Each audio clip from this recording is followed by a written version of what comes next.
So what's up guys, it's your J Tron TV. So ngayon meron akong video na ating gagawin is pagtatarantula guys. So first time ko magtarantula kaya hindi ko na-expect na ganito ka agad yung aking gagawin na enclosure guys, tsaka isang aquarium. So itong ano na to, enclosure na to guys, DIY lang to. So isa siyang, so binutas ko lang yung takip ng ating iron. Then ito meron akong coconut pit. So in-order ko lang siya sa Lazada. Then meron akong bamboo guys. So kawayan to guys. So kinuha ko lang yan sa gumagawa ng kubo dito sa amin. Kaya yun yung aking pinaka DIY. Tapos ito naman yung aking water dish. So takip siya ng mantika ng bote ng gin. Then ito guys, yung dahon na lang to, alternative lang to dahil sobra yan sa aking aquarium guys. So ito yung ating gagawin guys. So kumuha rin ako ng takip ng aking aquarium. So ito yung pinakabutas niya, naka-magnet siya.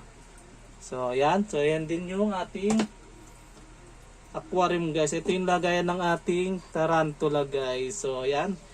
So yun, punta na tayo sa ating pinaka main event guys. So kakakuha ko lang ng aking mga tarantula guys. So kaka-meet up ko lang ganina. Kaya ito gagawin ko is mag-unboxing tayo ng ating mga tarantula guys. So kung nakikita nyo, meron tayong 7 tarantula dito. Yung iba rito is sling pa lang guys. So maliliit pa lang sila. Pero itong ating i-open is ito guys. So kung nakikita nyo, so ayan, albo. So ito yung ating albo guys. So medyo ingatan ko pagbubukas nito, baka tumalon. So medyo panot na yung kanyang gilid. So ito siya. So ilalagay na natin siya sa ating enclosure guys. So bago pa lang ako dito kaya medyo di ko pa kabisado to. So ayan. So kung gusto niyo makalabas, then ito rin, albo rin to guys. So albo. Same lang siya, same. So sana di siya tumalon. So ayan, kung nakikita nyo. So ayan, medyo good siya. So lalagay ko na rin siya. Ano yun, talagang meron siyang panot sa likod. So ayan. So hindi naman siya tatalon siguro, ayan o. So then, ito naman yung ating mga sling lang guys. So Chaco.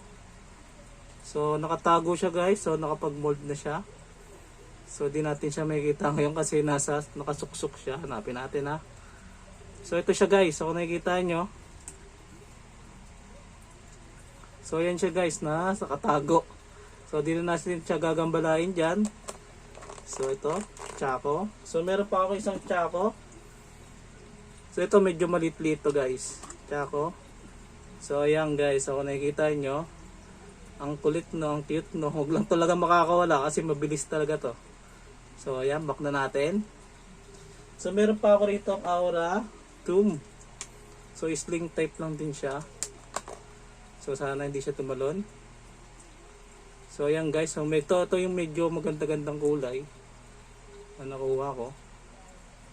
So ayan, sana nakikita nyo.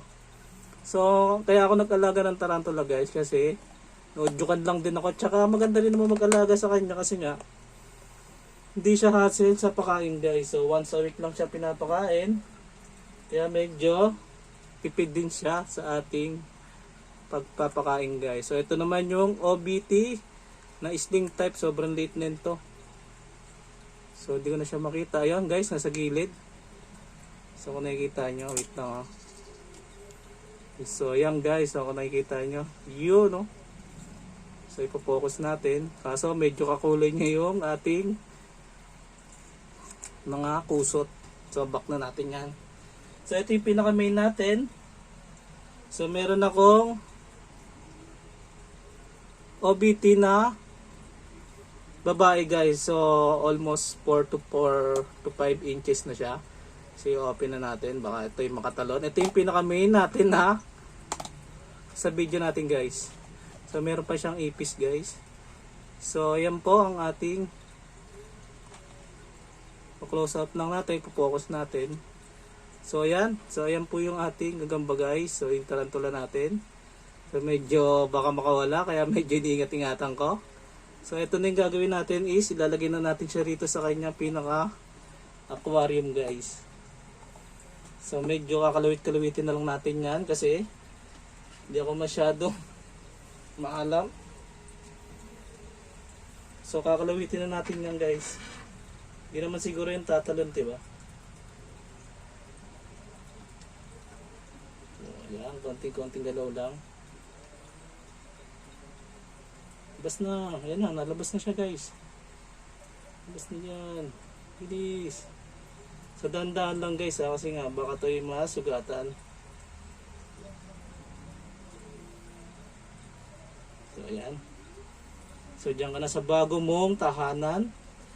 So kaya ako nag-alaga nito dahil kakaiba siya guys. So hindi siya gaanong hassle alagaan. So ayan na. Sana maging masaya ka sa iyong lagayan. Oh. So medyo malaki rin pala to guys. So legit. Ayos din to. So ayan. So medyo kinakabahan si Jtron. Dahil di ako marunong mag-handle ng ganitong gagamba guys. So tatanggal ko siya sa aking tweezer kasi medyo nakadikit siya. So yan na guys. So nandiyan na siya sa gitna. So ito naman kabila guys. So ito naman din is albo rin to guys. So nakikita nyo. Papalabasin natin siya sa kanyang enclosure na maliit guys. Kasi mas gusto ko nakikita ko siya kaya dito tayo sa malaki-laki guys. So yan, lalabas na siya guys. So wag lang tayo talagang mahawakan. Medyo kinakabahan pa ako, first timer tayo eh. Medyo dikit-dikit din siya. Pero dito ako kinakabahan sa OBR na to guys. Ay OB. Kasi ito daw is talagang nangangagat talaga siya. Once na diyan ka na sa lupa ay sa ano. Ayun, ang ganda-ganda ng bahay mo, ayaw pa umalis. So nahihirapan ako guys, medyo yan. Problema ko, ayaw niya umalis sa aking tweezer. So paano to? So tulak-tulak na lang natin ng konti. So yan, okay. All goods na tayo guys. So papalabasin naman natin is itong isa. Ito daw is nagtatago daw talaga to sa ilalim ng lupa. Kaya dapat daw talaga maliit lang yung ating cockpit para hindi siya magtago. Tsaka dapat talaga meron siyang kuweba or kulungan guys. Ayan na. Ayan na guys. Putang niya. Nakatakot. Ay gagi. Makatakas pa ata. So ayan guys. So di naman siguro tatalon yan guys. Eh, no? Oh, tatakpan natin guys, medyo ano siya, medyo, so yun nga guys, so wag naman sana siyang tumalon. So okay, kinakabahan. So napakaburo ko lang siya na, uy, yun na, tatakpan na natin guys ha, medyo gumagalaw na siya. So yung isa nakatago na, tumago na siya.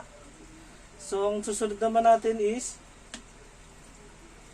meron din tayong mga super worm dito. So meron pa ako isang lagayan dito, kaya ay naman yung susunod natin, yung medyo malaki-laki ng konti. So ganun lang din ulit. Ipasok natin yung medyo maganda-ganda dito sa tatlong to, kasi puro maliliit na to eh. Wala na tayong makitang malaki-laki rito. So ito na lang siya. So ito na lang guys. So, Aura Tumba, tawag ba? So, ito siya guys, oh. So, kung nakikita nyo. So, ito mukhang maganda ang kulay na to. So, kahit na gaano siya kaliit, so, malaki yung kanyang lagayan guys. So, mas malaki pa sa kanya yung ano, super worm eh. So, yan. Sana lumabas na siya. Lumabas ka na, idol. So yan, lumabas na siya idol. So lagay na rin natin tong extra cockpit niya. So may super worm, medyo malaki-laki yung super worm, hindi na siguro kaya kainin yan. Kaya mag-order ako ng lot. So para sa mga maliliit guys.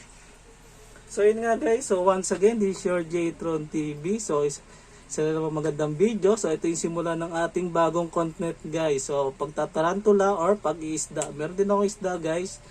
So yun nga yung ating pinaka content na bago guys. So pasulyap-sulyap na lang tayo dito.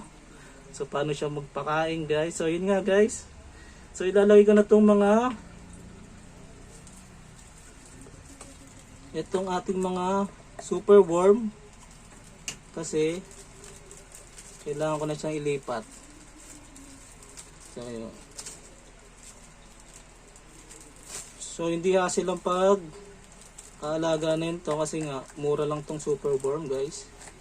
Almost piso lang to isa. So pinakamaliliit pa yung kinuha ko kasi maliliit pa yung aking alaga.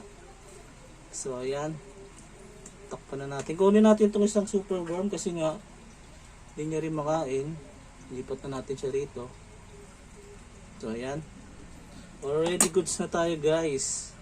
So yung maliliit guys, so stable ko lang siya doon sa pinaka enclosure niya kasi hindi siya pwede dito sa malalaking enclosure na ginawa ko. Kaya stay put na sila doon. So yun nga guys, so once again, this is your J-Tron TV. So see you guys to my next video. Peace out.